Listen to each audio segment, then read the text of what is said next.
Dr. Burton Feinerman. Dr. Feinerman is a physician who practices in anti-aging and regenerative medicine. He specializes in stem cells and gene therapies. He will be speaking today on the positive results from stem cell therapy changing serious health conditions. Ladies and gentlemen, Dr. Feinerman. So thank you very much for coming, Dr. Feinerman. You're really in the midst of someone who's been in the medical field for many, many years. He was actually a pediatrician for 50 years, but then he decided there was something very big out there that he wanted to partake in. And he's on the cutting edge of stem cells, and he'll tell you some stories that'll really blow your mind with how he's helping people. So thank you for coming, Dr. Feinerman. Welcome to Future Medicine. Stem cells and gene therapies can actually challenge the incurable. I've only been in medical practice, as Anita pointed out, 62 years. And it's in the last 15 years that I've devoted myself fully to the research and treatments for stem cells. And yet it's so amazing to me with that being said, that the United States is so far behind the rest of the world. I mean, some of the stem cell treatments that I'm telling you about have been widely used throughout Europe, certainly just about every country in South America, where actually I got my initial experience and training in Peru, and even in Japan, Philippines, Thailand, and probably the leading country of the whole world when it comes to new medical technologies is Singapore. But still, there's still resistance. I mean, stem cells should be part of everyday medicine. I don't think I'm going to be around when that will occur, and there's so many things, be it the FDA, insurance companies. Someone was just talking about the cost of stem cell treatments, which certainly is a consideration. I know myself when I go to have any medical care, I take my Medicare and my ARP insurance, and everything's paid up 100%. But still, when you're faced with a threatening life-challenging disease, be it ALS, Parkinson, Alzheimer's, and progressive multiple sclerosis, you have to find some way, and there are ways where people can raise money through friends, relatives, community services, churches, or even websites like GoFundMe. And there's also a whole bunch of finance companies that are available that will help finance 100% of the cost of the stem cell treatment. The other day, and I'm 87 years old now, and so I noticed that my kidney function was beginning to decline a little bit, just a little bit, but it concerned me. So I went to the nephrologist, and he says, well, you know, it's no big deal. You know, it's okay for your age. For my age? I don't want it to be okay for my age. I want it to be okay for a 40-year-old. And so I'm in a different position than you are, but many of you could do the same things that I did. Here's a case where the treatment for treating end-stage kidney disease or chronic kidney disease or early kidney disease is a situation where you can't just simply give the stem cells intravenously. They won't get to the kidneys. And so I have a facility in the Miramed Hospital in Cancun, Mexico. So I go down there, I get my stem cells taken from my own body. It can either be taken from my abdominal fat or my bone marrow, and it's introduced directly into my kidney safely and easily with an interventional radiologist. He simply takes a sterile catheter, inserts it in a blood vessel, a superficial blood vessel in the upper thigh, and then under direct fluoroscopy, and there's a giant screen in front of you, and you're wide awake for this because it's painless. You see the catheter being passed right up to the right and then to the left kidney, and then all the mesenchymal stem cells are introduced that way, and in less than 90 days, the kidney function that you may have, even if it's down to 10% of normal, will go up to 50% of normal, and in my case, it went up to 100% of normal. The same thing is true with a diabetic. If we try to give the stem cells intravenously, which would be kind of nice, they won't get to the pancreas. They actually end up in the lung. That's, I can tell you a little bit more about that. If you have lung disease, which is, I hope you don't, but if you do, it's so easy to treat and cure COPD, pulmonary fibrosis, and emphysema. And so again, the interventional radiologist passes the catheter up to the pancreas, puts the pancreatic islet stem cells right in the pancreas, and voila, within a short time, your A1C and your blood sugars are normal. Goodbye insulin pumps. People that have to live on 5 or 6 shots of insulin every day or have an insulin pump, it's it certainly affects your lifestyle. The same thing goes with a whole host of other diseases. I'm going to interrupt you because I want you to tell the story of the athlete. A lot of athletes are doing this. You had a wonderful story about a baseball player.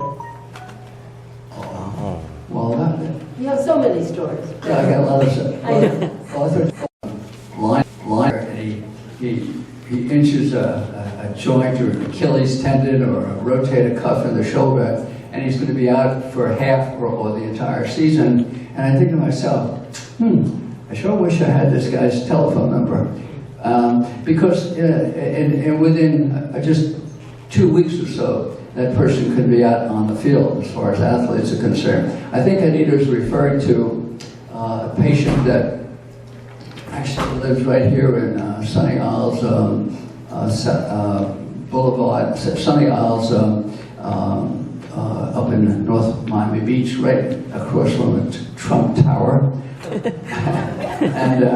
and this fellow was a catcher in professional baseball for about 12 years, and he was the only person, I think, in baseball history that hit 4 home runs and a double in a single game. And here he was lying in a bed, curled up like almost in a fetal position, no speech, unable to feed himself, incontinent, and very aggressive. And he had severe dementia. We treated him with mesenchymal stem cells that differentiate into neural cells. And these neural stem cells with 5 different brain nerve growth factors were given to him. And they were administered by lumbar spinal tap, which can be done painlessly. And the first month, his wife called me up often. He's not any better. And the second month, she said, he's not any better. And finally, thank God, in the third month, he sat up for the first time. He stood up. He started walking around the house. He got on the phone and started talking to friends and members of the family. And then later in the day, sat down and watched TV, watching Hillary and Donald Trump. And So amazing things can happen. But what if that fellow had just,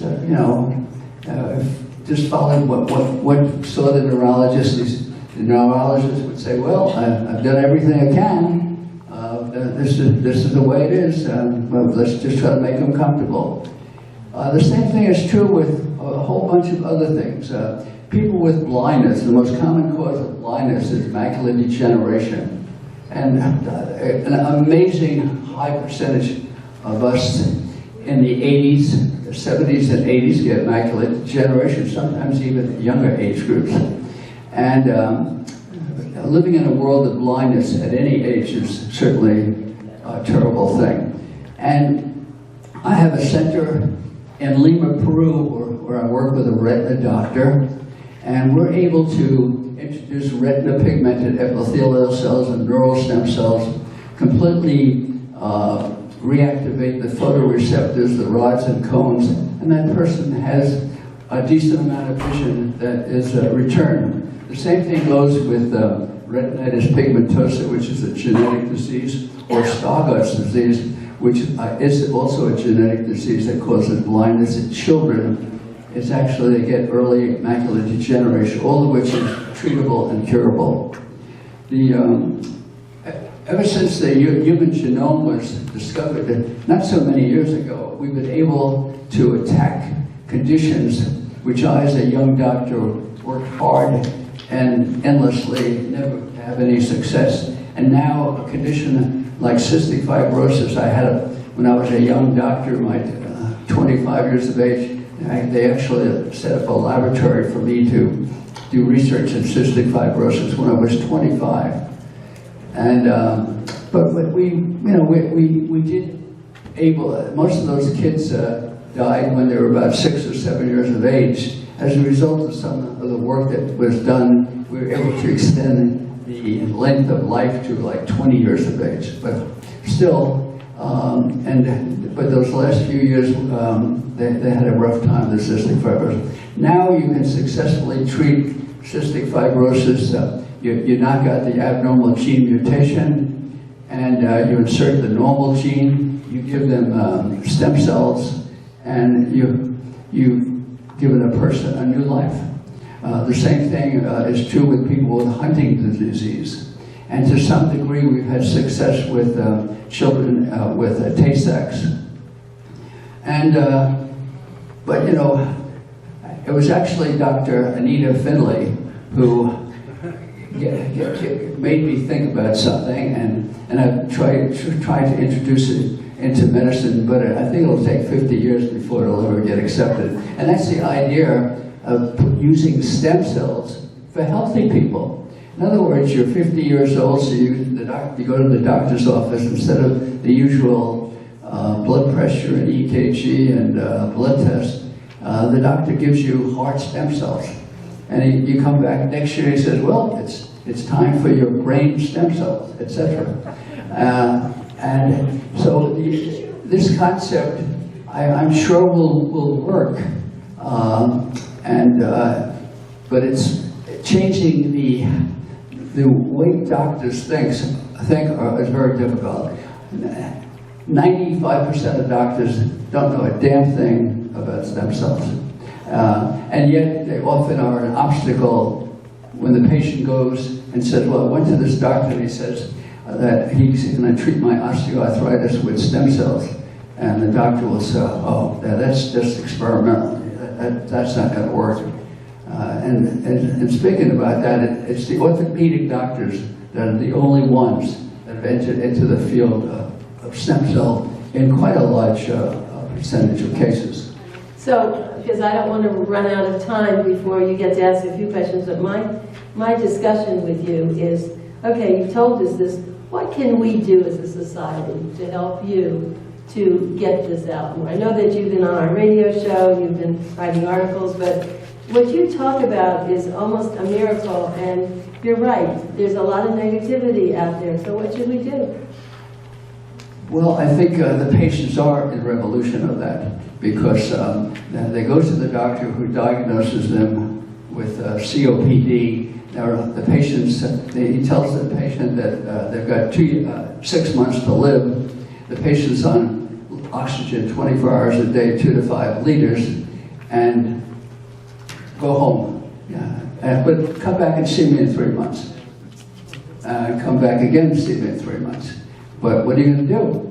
The patients have their own little private revolution, and thanks to the internet and search engine optimization, patients do discover us. And so, and most of it, I mean, I can count on my fingers of my one hand in 15 years the number of doctors that have referred a patient to me. So I think that it's important in places like this and on the internet to get the word out. Stem cells are not new. I did a stem cell treatment on a child who did have an immune system. He was a child in the bubble, and he's now, he was 8 months of age. He was being treated at the University of Miami with gamma globulin shots, and the kid was slowly dying. And we treated him with, we gave him a stem cell treatment almost 50 years ago. And he's now teaching high school in South Miami. So the idea that it's new is not the case. I gotta make sure, because I know my friend Bill has been interested in this subject, and that is Sex? and that is the subject of ED, erectile dysfunction. He's going to do this. And it's with all the things I'm telling you about, you know, all these serious and depressing and heart-breaking diseases that people have faced, being deprived of normal sexual function, especially men, they take their Cialis and their Viagra, they go through that period in their 50s or so, or 60s, then that just stops work. Only a small percentage then migrate over to an ED clinic where they learn to give themselves an injection of a mixture of prostaglandins, but syringe and inject into the penis, which just isn't very romantic. And so that's a big one, you know. Some people want to buy out my inventions, and that's the one thing I want to save. I want to sell that one to Pfizer.